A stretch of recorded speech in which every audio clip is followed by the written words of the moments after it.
Hello everybody, my name is Avril Erica M. Rabago from A131 and this is my friend Jamaica Saludar. We're gonna talk about leadership for today. Since this person right here has been a leader since we were grade 12, naging mali You're siya. wrong. I was leader. I became a leader when I was in grade 3. Oh, yeah. My first leadership was in grade 3. Pero, may mga time na hindi naman talaga, alam mo yung, pag bata ka, tas naging leader ka, parang sasabihin mo lang, ay, above ako sa lahat kasi leader ako pinili ni mama maging leader. Yun! Long hair! Long hair ka talaga pag sinabi ng mom mo na, Saludar, ikaw leader dyan. Long hair si madam. Sino ang nagsabi? Yun, naging first leader ko. Lumaki ang ulo naman. Talaga naman, bata ka. Yes, totoo. Nung naging grade 6, doon ko talaga nalaman ang essence ng pagiging leader. Kind of nalaman ng essence ng pagiging leader na when you are picked as leader, it's not that you will boss around everyone or you have the upper hand.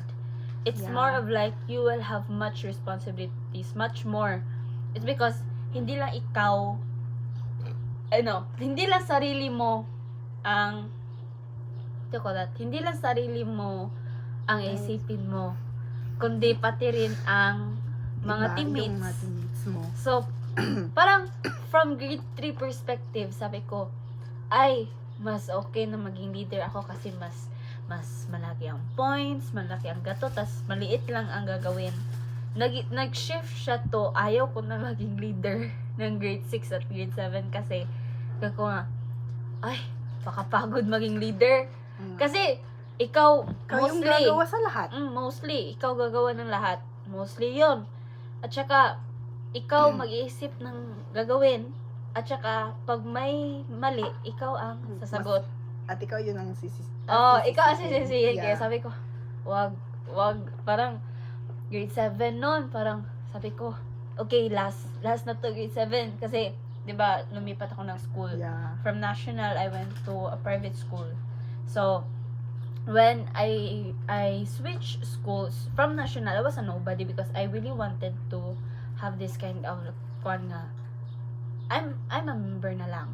Yeah. I want to be a member. And then a leader. But then when I shifted to the private institution, again, since I have acquaintances, sabi nila, ikaw You're leader. suitable to be a leader. Yeah, kasi from grade 7 noon, parang bagong lipat, tas sasabihin na marami kang kakilala, parang doon naman hair mo, tas sabihin nila, ay, ikaw, Jamaica, ikaw maging leader. Not at, lumaki na naman ulo. Yeah. For you, what is the difference between being a boss or being a boss and the leader or our leader? Para sa akin, I wouldn't say that they're totally different for me. I wouldn't say they're totally different because they are both with responsibilities. Yeah. But I would say that they're alike in some aspects. Like, they get to be the one or the commander. However, in different ways. When you're a boss, you get to command those below you. You get to be in, like, let's just imagine it this way. You get to be in the wheel of the car like or in a the hierarchy. like in a kalesa. You're like that. You're in front. Yeah, you're in front, or you're the one, what do you call that? The rope. You're the one who's holding the rope. Yeah, you're the one holding the rope. And then your members are the one just riding. like tangled by the rope. Yeah. Like, so the you mean kalesa, you're the one who's commanding. controlling them while you're the boss while they are the working. horse. Yeah. When you're the boss, Yeah. you're the one commanding, where they're the one working. But if you're a leader, there's no rope. There's no rope. You get to be the one working with them in the front. So you get to work while they see you work and then be inspired by your work. So So, yeah, for me, the leader and boss have two completely different perspective, but they get to command or do what they have to do in the same way. Yeah. Just like the Somewhat boss, different. yeah, the boss just dictates, but the leader do. He shows you what to do. Yeah, he shows you what to do. So like, you get inspired when someone leads, but if someone boss you and you get pissed, True. like So yun pala yung nafe-feel nyo as a leader. yes. I didn't really get the chance to become a leader, but I saw the struggles of people who were chosen as a leader, like you or Pau Pau or Yayang. Though I've seen them. Pero if you would have a chance to experience, would you grab? Because most people won't. I would rather be a member than a leader, because I think I'm not suitable.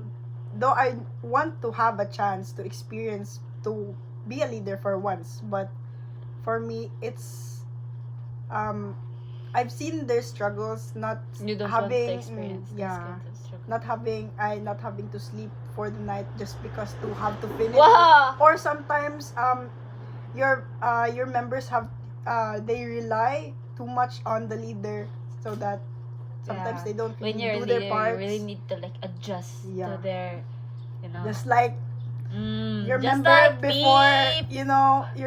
your member before, Yeah. even though you've already arranged it, you've already given them the tasks, however they don't do their parts. Yeah. When you're a leader, you really need to have this kind of fast adjustment to people. You really need to like, if when you really need to read fast a person, because if Yeah. you don't, you will really appear bad to most persons, to most people that you will encounter. Because they will say things about you if you don't do. Yeah, I've been there and yeah, Been there, done that. been there, done that. Never again. Maybe. Oh my gosh. If But do you think leadership applies to certain people or anyone can be one? I think it applies to a certain people, but it usually depends on the situationship or the situation, on what topic or what things But they yeah. what I things they agree. need to do, or what. Yeah, I agree. Because not all people excel in academics. Yeah. And some people, like most of us students, only have leaders in academics. Yeah, sometimes others other excel on academics, or others excel on sports On- or other yeah. things. So like the leader you have in acads, and the leader you have in sports or certain sports, or the leader you have in a instrument doesn't really apply to everyone. Yeah. So like everyone really has their forte, and like a leader. Then, but if you become actually a leader to one kind of thing, that leadership that you will build there will grow and grow until you really find something that you will treasure Yeah. for your life. Because for me, leadership doesn't only ends at school, or it starts and ends at school. It continues to progress from when you start in school, graduate, have a family, Yeah. build your own company, build your path, build your career. It's Leadership an is important. Yeah, experience leadership that you is will important. bring to For the me, future. actually, leadership doesn't apply to certain people. It applies to all.